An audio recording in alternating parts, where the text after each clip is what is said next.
It took just 37 seconds for Shamsuddin Jabbar to kill 14 people and change dozens of lives forever. But he had bigger, more horrible plans than being shot and killed by police a few blocks into Bourbon Street. We know this because of the careful planning and movements he made in the hours leading up to 3:17 a.m. on New Year's Day. We've been combing through videos and photos released publicly by the FBI and some you'll see only here on WWL Louisiana. We begin tracking his movements on Halloween 2024. We start on Bourbon Street at St. Louis on October 31st, 2024. The FBI released this video that Shamsuddin Jabbar recorded on meta glasses riding down the street on a bike. And look here, you can see on EarthCam video uncovered by WWL Louisiana as Jabbar rides right through the live stream at 4:25 p.m. That catches him at the intersection of St. Peter and Bourbon, but he does eventually ride down Royal Street and get to Canal Street at Camp.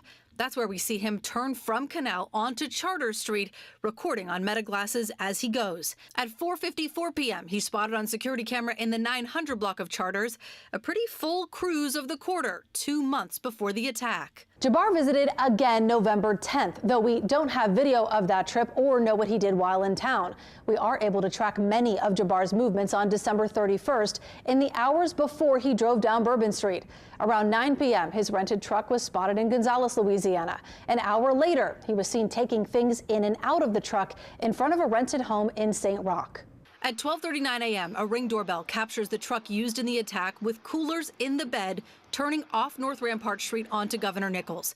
The FBI says he parked nearby, and at 1:12 a.m., he's seen walking toward Bourbon Street. You can see him here in a trench coat walking in the 800 block of Governor Nichols. Jabbar makes his way onto Bourbon Street at 1:48 a.m. That's where he's seen on video rolling one cooler we now know was full of explosives.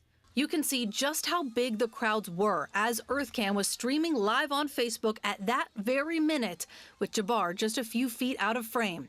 And another angle from the FBI at 1:53 a.m. shows him a little closer to St. Peter Street, where the FBI says he left the cooler. He waves and turns around and walks back in the direction of Governor Nichols. So it's now just before 2 a.m. Jabbar has parked his car somewhere near this intersection, has walked onto Bourbon Street, placed his first bomb, and is now walking back to the area where the truck was parked.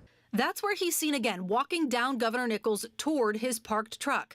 Photos from a different angle released by the FBI show him in more detail. And 4 minutes later, at 2:07, he passes the house again, back in the direction of Bourbon Street, empty-handed. But Jabbar isn't done. At 2:20, he's spotted back on Bourbon with a second cooler. The FBI says he places it at Bourbon and Toulouse. While any photos of Jabbar on the EarthCam site have been taken down, you do see the first cooler in this angle, which is pointed down Bourbon toward Governor Nichols. There are crowds just inches away from the explosives. And we know at some point before the attack, the cooler is rolled almost a full block. You can see it here at Bourbon and Orleans. No video or photos of Jabbar have been made public that account for the time between 2:20 a.m. and 3:16 a.m. That's when surveillance video from Canal Street shows his truck headed north, then make a right on Bourbon at exactly 3:17:04 a.m. He tears down Bourbon, passing in front of Crystal at 3:17:13 as people run for their lives. A fraction of a second later, the first call goes into dispatch. I need EMS at Canal and Bourbon now!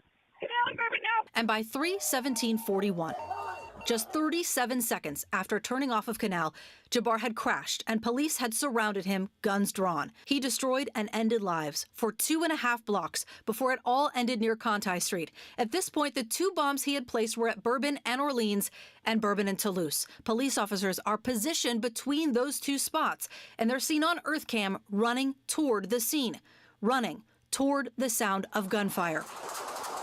At 3:17:45, NOPD engaged in an 8-second shootout, ending Jabbar's 37-second rampage that he had planned for months to be much worse. Much worse, because as police are clearing Bourbon Street, the first cooler Jabbar left is still at Bourbon and Orleans.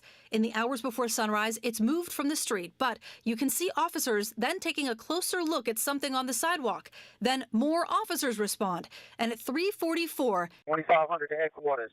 Raise me a bomb dog or explosive device dog. Later, the FBI released a photo of that cooler at this very spot.